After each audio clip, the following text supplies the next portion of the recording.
Alright, today we're going to start curve sketching, and what that is we're going to take all the things that we've learned in this whole unit and we're going to create graphs from them. Before we do, I'm going to have you just look at these graphs and consider these graphs, and I've done this during class a couple of times, but we're going to talk about the function and then the first derivative and the second derivative real quick again. When you're given a function, you're asked to create that first derivative or that second derivative, you need to find those critical points. Those critical points are where the slope is 0. There's two of those in this case, where at B and at D. So at B, the slope of that tangent line is 0, so that's why there's a dot over here. And at D, the slope of that tangent line is 0, that's why there's a dot here. As I start to look at these tangent lines to the curve, this is very, very positive, and then it gets less and less positive until it hits 0. So it's really positive, and then it gets less and less positive. Remember that this is the positive section of y prime. After that, when it hits B, it starts decreasing, and it decreases, all the way to D. That's why it's all in this negative portion of y prime. But remember, what the first part of this tangent line to the curve does is it might have a slope of, say, -1/2, and then it has a slope of -2, and then it goes back to having that slope of -1/2, and that's why that curve happens here. So there's that slope of -1/2, which maybe is about right here, and then it goes down deeper where it has a slope of -2. It's more negative, it has a greater, steeper negative slope, and then it goes back up. Then from D to E, you can see that it's all positive slopes. First, slight slope, and then it gets more and more steep. So that's why it gets higher and higher.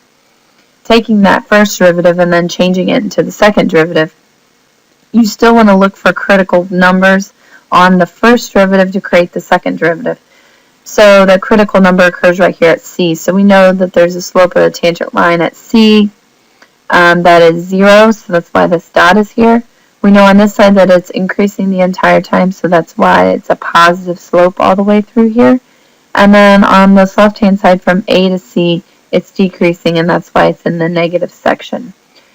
So having had talked about a couple of these, what we're going to do is we're going to create the first derivative and the second derivative given this function, f of x. So what I'm going to do is I'm going to find the slopes of the tangent lines to the curve.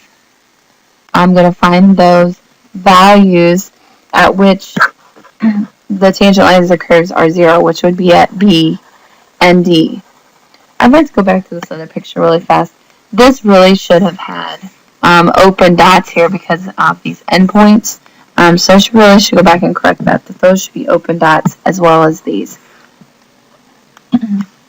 Coming back to this graph, I do have endpoints that would also be critical numbers. We'll worry about those here in a little bit. As I look at this graph right here, the slope of the tangent line gets really, really, really, really steep negatively, and my line is not the best curve that was out there, but it does work. So it does get less and less steep as it gets closer to B. So down here is where the negative portion is, so it comes up and gets less and less negative. At this point, after B, it is positive slope, but maybe that's a positive 1/2. And as you look here, it keeps getting steeper and steeper and steeper. And then what happens is it gets less and less steep again. So these would connect up. And then lastly, we have a little bit of a negative slope, and then again it gets steeper. So we'll go ahead and put an endpoint here and an endpoint over here, meaning the derivative does not exist at those two endpoints. And there is my first derivative. Now the second derivative, we also want to look for the slopes of the tangent line to the curve, which would be at C. On this side we have positive slope, very, very steep, and then it gets less and less steep. So it's positive slope, and then it gets less and less steep. This is a parabola, so I know this is going to be a straight line. I'm going to use an open dot. As we talked about here, it's less steep negatively, and then it gets more and more steep, so it would be coming down like this. And I'm running out of space, but there would be an open dot down there. Alright, continuing on with this section, I'd like you guys to take a look in your book at page 202 analyzing the graph of the function, just take a look at that page. And also, I'd like you to look at page 204, how to find a slant asymptote. And what I want you to take note of is that slant asymptotes occur when the rational functions having no common factors, degree of the numerator exceeds the degree of the denominator by 1. What does that mean? Well, let's go ahead and use this example. Notice how the numerator's degree is 1 higher than the degree of the denominator. So there's a chance for that slant asymptote to occur. This is what a rational function is. It's a fraction with two functions being divided. How do you find the slant asymptote? Well, the way we find slant asymptotes is using long division. So I am going to go ahead and divide these two functions. So I will say that x goes into x squared, x. So x times x is x squared. X times negative 2 is negative 2x. Then what I'll do is I'll subtract this off. And when I do that, I end up just getting 0. But I have to bring down this 4 yet. So what I'm really thinking about is just how many times x goes into 4, which it doesn't. So if you remember anything from Algebra 2 and your long division, you would just say your answer would be your, I can't think what that's called, the remainder over the divisor. Sorry, I couldn't come up with that name right away. Where the slant asymptote is just this part that divided out. So our slant asymptote would be y equals x. So that would be this line of a graph.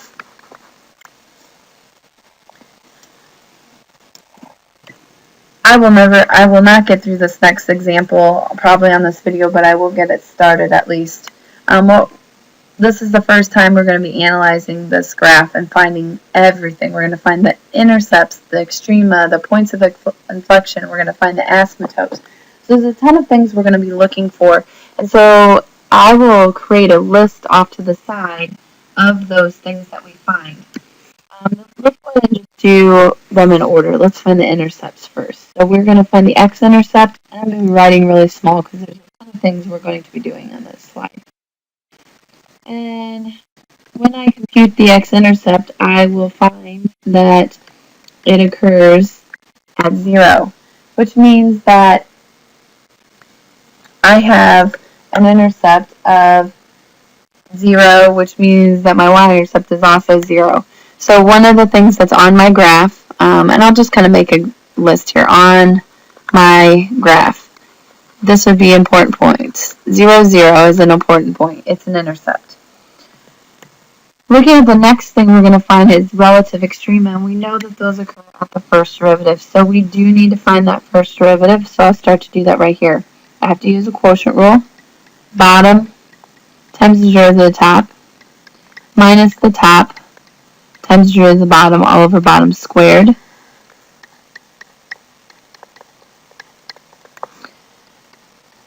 This ends up giving me 2x cubed plus 6x minus 2x cubed all over x squared plus 3 quantity squared. Those cancel and I'm left with 6x over x squared plus 3 quantity squared. Remember, I'm looking for places where the bottom gives me 0, so where critical numbers would be where the bottom gives you 0, which there is no values, or where the top gives you 0.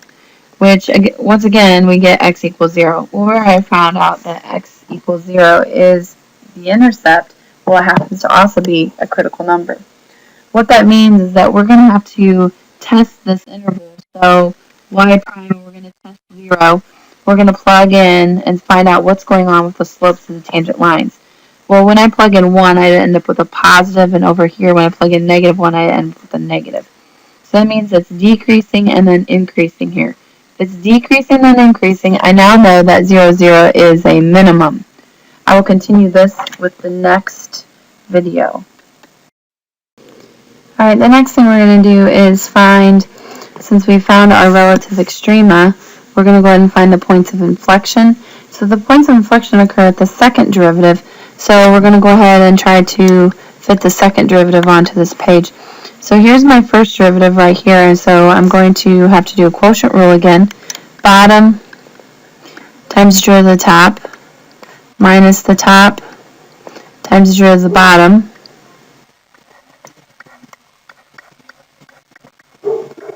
And I need another 2x in there. Barely squeeze that in. All over bottom squared. So that now means it's to the 4th power. So what that ends up giving me is I have the 6x squared plus 3 squared minus, I have 6 times 2, which is 24x. And I have an x squared plus 3. That is not going to be easy to set equal to 0. So what I'm going to try to do is, since these each have an x squared minus 3 on top, hopefully if I just change colored pens you guys can see, I'm going to simplify this, make this a 1. I'm going to take out an x minus 2 out of each of these, and that would make this one a 3. What's that leave me with? Well, it leaves me with my second derivative being 6x squared plus 18 minus 24x.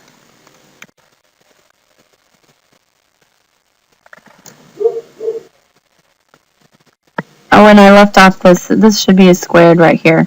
X times x is an x squared. I knew something was a little bit off. I apologize. So I did 6 times 2, which is 24, and x times x, which is x squared. And then I factored out an x squared x squared plus 3 on each of these. And so this ends up being squared. On the bottom, I have x squared plus 3 to the 3rd power then. So a little bit more simplifying here, I get negative 18x squared plus 18. Much easier to set equal to 0. The bottom will never give me 0, so I don't need to look for that. So if I set the top equal to 0, I end up finding out that when x is 1, there's a point of inflection. And I lost my squared again. So this would be plus or minus 1.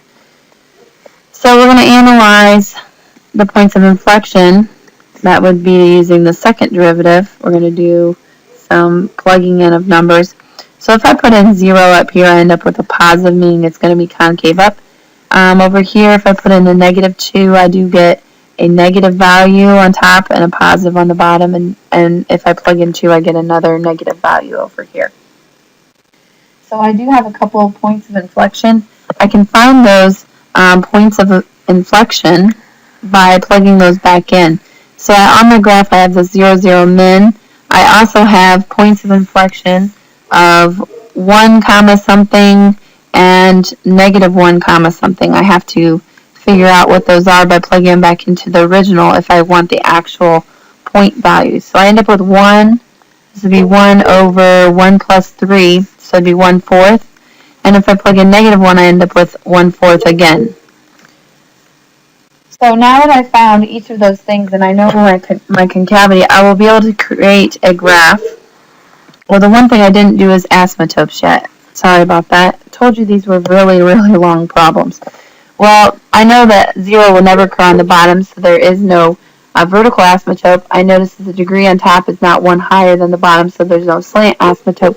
But if I can squeeze it in right here, there is a limit as x approaches infinity of x squared over x squared using L'Hopital's rule. I found out 1. So I do have a horizontal asymptote at y equals 1.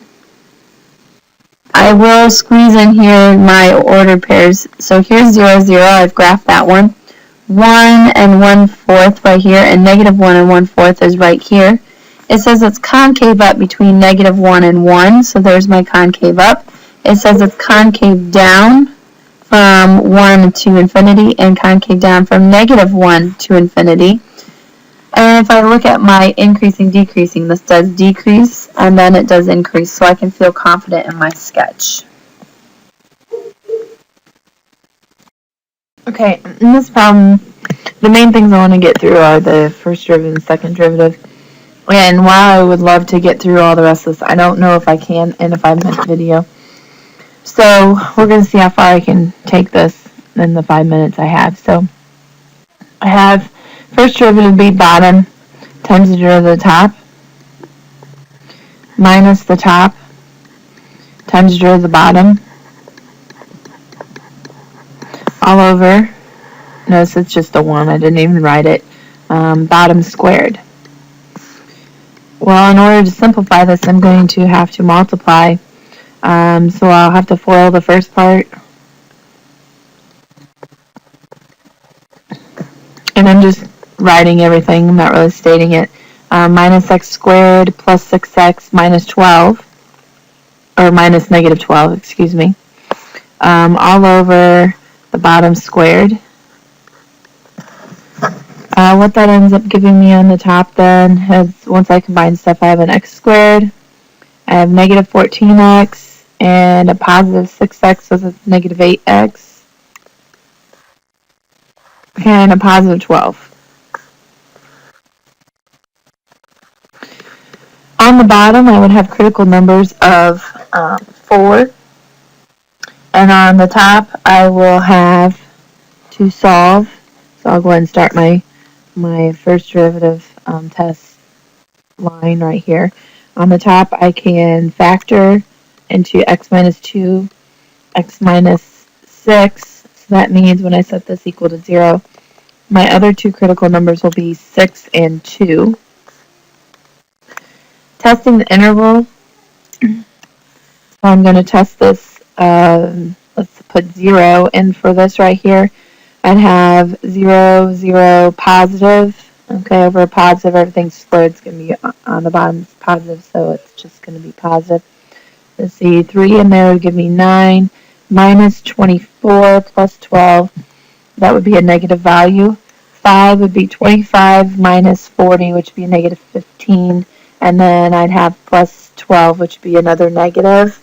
And you might be asking why that can happen. Remember, there's really an asymptote right here at 4, because that's what gives you undefined at the very beginning. So we might as well go ahead and write that while I'm thinking about it. So we have vertical asymptote at x equals 4. Then we also have, when we plug in 7, we would end up with a positive value here. Let's go back to these asymptotes real quick, because this was the other part of this problem I want to talk about. There is a slant asymptote in this one because there's 1 degree higher on top than there is on the bottom. The way I would find that slant asymptote is by using long division. So I will divide these two out, and I'll get x.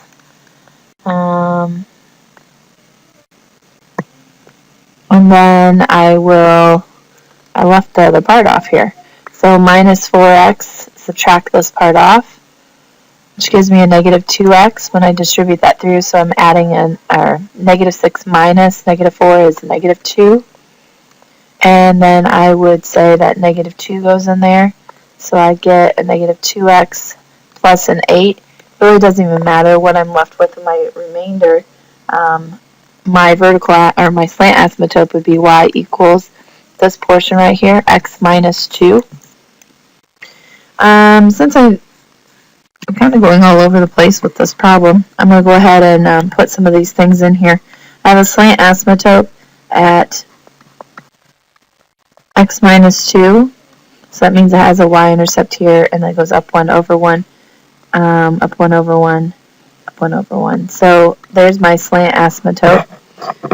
My vertical asymptote is over here at 4, right here. And then I'm going to run out of space here as well as time on this problem. What I'll probably end up doing here is erasing this part, going back to it because I didn't leave enough space on the right-hand side, and finishing this in the next video.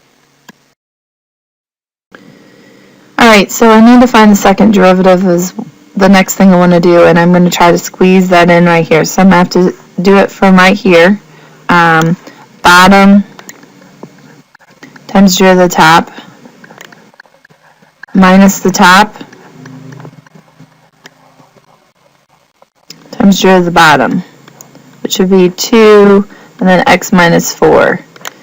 All over bottom squared, which would now make that say x minus 4 to the 4th power.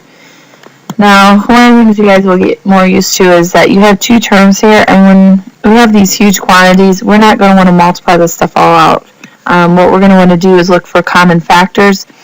And so I've done this in another problem where I've simplified. I'm going to take out an x minus 4 everywhere. So I'll change this to be x minus 4 to the third. I'll eliminate an x minus 4 here, and I'll eliminate an x minus 4 here. I can do that because I have one term here, another term here, and then a term down below. And each of the terms have an x minus 4. So what that leaves me with is an x minus 4 times a 2x minus 8 minus, I have this 2 times this, so I have minus 2x squared minus 8x plus 12 all over x minus 4 to the third power. Now it looks like this isn't going to simplify very well, but it actually does. I end up on top when I FOIL this 2x squared, a minus 8, a minus 8 is a minus 16x, and a positive 32, minus 2x squared plus 8x minus 24 all over x minus 4 cubed. What happens then is my x squareds cancel. I have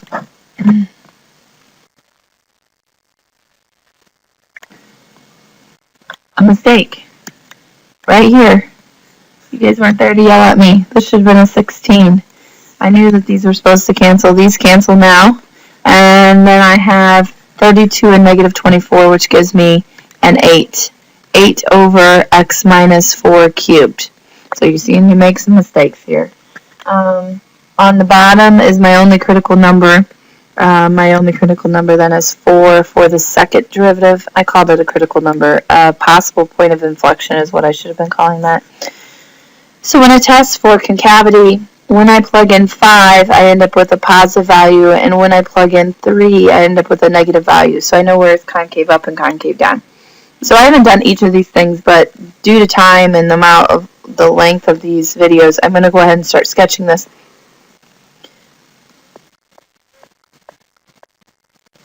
I have a vertical asymptote at x equals 4.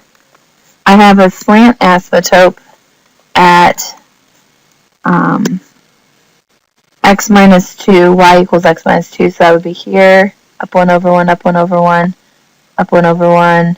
There's my slant asymptote.